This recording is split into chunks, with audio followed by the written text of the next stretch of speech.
Okay, here we go again. We'll have another racket to review. This is racket number 682 and it is the Yonex Voltric 11DG Slim. This racket costs around £85 and it's available, pretty difficult to get hold of in Europe. So we are going to be selling this racket at www.badminton-racket-review.com. There's a link below where you can buy this, which will take you directly to our racket sales where you can buy it from. If you are in Asia, you can buy this racket at Badminton Bay. Again, there's a link below directly to this racket if you want to buy it from them. If you want to go to their website, you can enter a coupon code, which is BRR5, which will give you a discount on the racket and anything else you buy actually from them. And Badminton Bay are absolutely outstanding in terms of service. So availability there is covered. We will cover Europe, and we will cover America and Russia and Romania and all those other places. And we've even sent rackets to Israel recently actually. Badminton Bay will cover most of Asia, so I think availability is not bad. Okay, so we're going to talk now about the racket specs. Let's see what we've got on here. You know, again, Yonex actually worse than Li-Ning because they don't even have a lot of information on the cover. The racket is a 3U racket. It's 3U, so 85 to 89 grams. The E-zone testing for this racket, bring up my E-zone page for the 11DG, shows it to weigh 92.3 grams. Now that's with the actual grip supplied by Yonex and Yonex BG65 strings in the head. Balance point, as you can imagine, it's a Voltric, so it's head heavy. We're going in this direction, but how head heavy? The E-zone testing has it down at 329, significantly head heavy. And let me tell you, that is probably accurate, because you know, a second ago when I was holding it, I could feel the racket wanting to tip from this side. It is quite significantly heavy towards the head. The shaft stiffness, it does not tell us the shaft stiffness. It does. No, it does. It does. Sorry, it says here it is flex. It's medium-ish flex, more towards flex and medium flex is what it says here. The E-zone testing has this racket down to be quite a stiff shafted racket, not medium flex at all. Other information you'll need to know about: it is supplied as a G5 grip, maximum string tension on this racket, 35 pounds, DG, durable grade. So 35, you can get some serious, wow, 35 pounds, that head heavy with a stiff shaft and 92.3 grams. It's like, oh my god, it's an arm killer. You need to be seriously talented to be able to yield something like this. The racket is made in Taiwan, so high quality production. We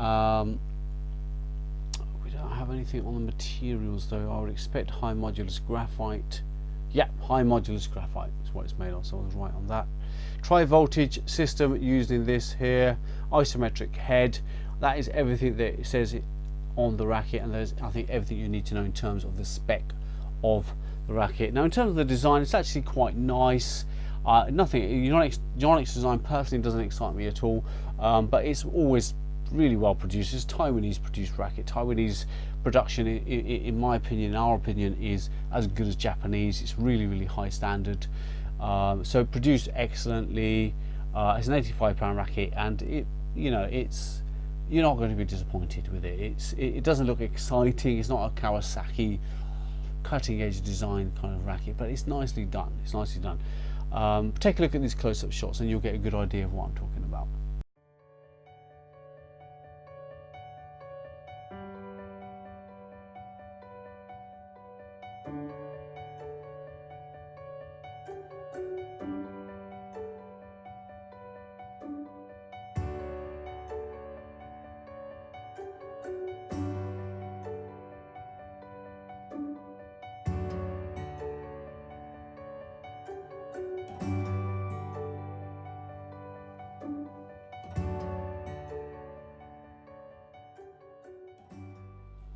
So how does this racket perform with the ingredients of 92 grams? You know, like seriously head heavy and pretty stiff. sounds like a bit of a nightmare to use, but I think the bottom line is, it's hasn't scored amazingly well on the E zone. If you're not familiar with the E zone, we'll talk about that in a bit. But you know, the actual on-court testing of this racket shows it to be essentially, it's not crazy quick, it's not very fast in the air, it doesn't feel 92 grams, and I think that's thankful really just to this slimness that they've created in this DG. It actually feels like you can move it around. Ultimately, you know, telling you about this racket, if you want to have a good understanding of it, I think that with time and practice it will deliver an outstanding smash power.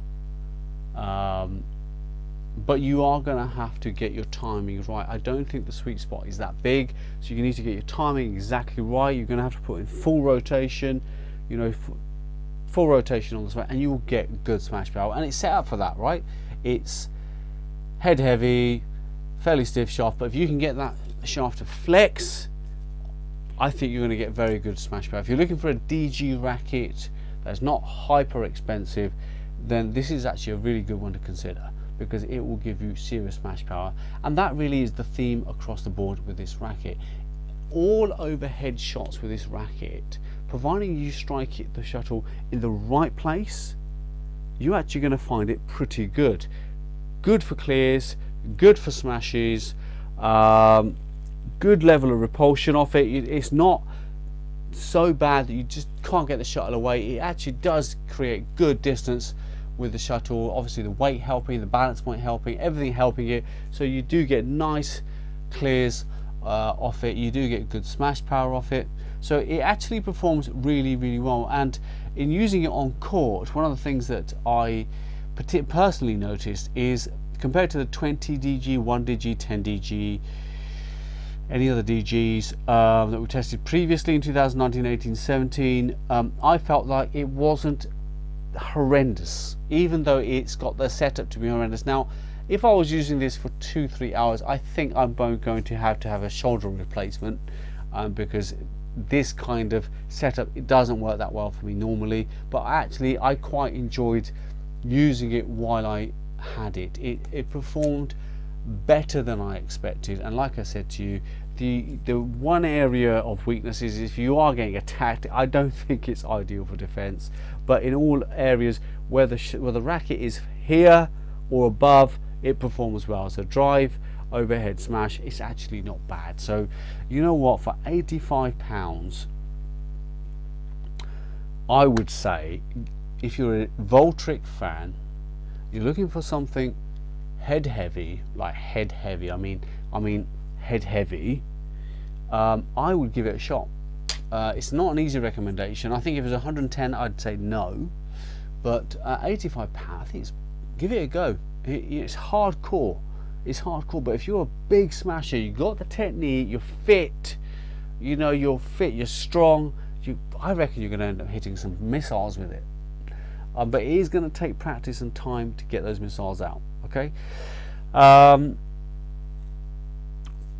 What else is on the marketplace at £85? Well, there is the Honor S6 by Kawasaki. It's around the same price point, and I actually think that is an easier racket to use. I think it's got the smash potential this has got, but it just feels quicker in the air slightly. It's not particularly fast, but it does feel slightly quicker than this. I do think it's yeah, I'd probably, if I had to choose between them, I'd go with the Honor S6. The Black Panther by J Nice, £95. It's just all round better, but it's an easier racket. I am talking to the kind of player who doesn't want an easy life. You are the kind of player listening to this who wants to make the sacrifice to get the big bang smash. And although I think the Honor S6 will deliver that in any case, I think that there are hardcore Voltric fans out there. We see the messages all the time, and for those of you are the people I'm talking to, give this a try.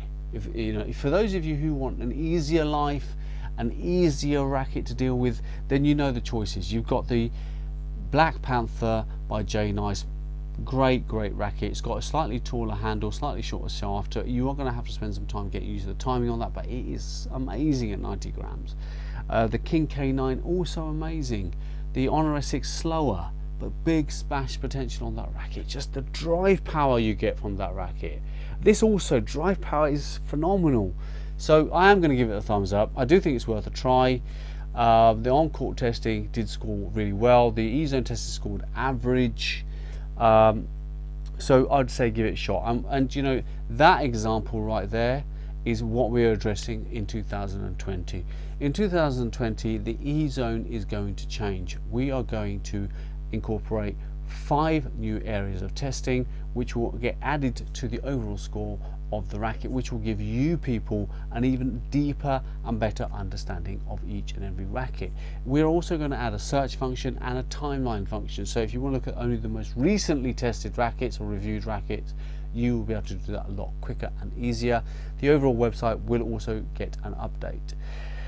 And there is the possibility that the E-Zone will become a free of charge platform to enter. One other thing you should know about is the control shot. The previous control shot where we used buckets to score, it has now been eliminated based on the feedback given to us by E-Zone members. The control shot is now scored based on our on-court testing, where we're at the front, we're doing the drops, we're doing the cross-court drops, we're at the back dropping, we're on the side dropping, backhand. All of that is now how we score this racket. We're going to go on to talk about the E-Zone. For those of you who don't know what the E-Zone is, we're going to go on to talk about that. We're going to show you the Voltric 11DG Slim smash and maneuver test. But for those of you who have seen all of that on loads of videos previously and you want to sign out, before you go, can I just please take a moment to thank you for your support. Thank you for the likes, thank you for the sharing, thank you for the feedback. If you've left reviews of rackets you've used anywhere on YouTube or within the E-Zone, thank you for that. For those of you who are yet to do it, please get round to leaving some reviews or whatever racket you're using. Whether your opinion agrees or disagrees with ours, it doesn't really matter. We only ask you that you present your argument in a helpful manner. It doesn't need to be professional, it just needs to be helpful to other people. Unlike forums, we are not going to be looking to gun anyone down for your opinion. Everyone should be allowed an opinion, provided it's presented in a constructive manner. Okay, so for those of you who know all about the E-Zone, you can sign out. For those of you who don't, stay tuned. The E-Zone is a platform created by Badminton Racket Review. You can find out more at www.badmintonracketreview.co.uk. The E-Zone is a platform where you can compare rackets from 19 different world-class manufacturers, and you can compare them in a way that you've never been able to do before, because we test all rackets, whether it's a £200 racket or a £30 racket, it's tested in the same way. So you can compare them like for like, which you've never been able to do before. And when you decipher which rackets you actually like, you can then go into the racket page, press the logo button, and you can go into the racket page and you'll get a load of information, pictures and videos on that racket that you've never seen before, and it will give you such a much better and deeper understanding. As well as, within the last 2 years, we've also added video reviews onto the page, so you've got so much info on each racket there, so much info. Now, how do we test our rackets? We re-string all of our rackets with Yonex PG65 at £25. We use the same shuttles, the AS30s by Yonex, and the same player does all our testing for us. The shots you're about to see now, the smash and maneuver shots, we take 6 shots. If we're happy with the results of those shots, we take the 2 highest smash scores or maneuver scores. Maneuvers, we're measuring the head speed of the racket as it moves, and we average those out. With the smash shot, we achieve a smash score in kilometers per hour, and we get a smash score from it for the E-Zone. For the maneuver, we get a maneuver speed in kilometers per hour and a maneuver score. We're going to sign out straight after these E-Zone test videos have been played. So for those of you who are going to stay tuned, thanks again for tuning in today. I'm going to sign out now. here is your smash and maneuver shot.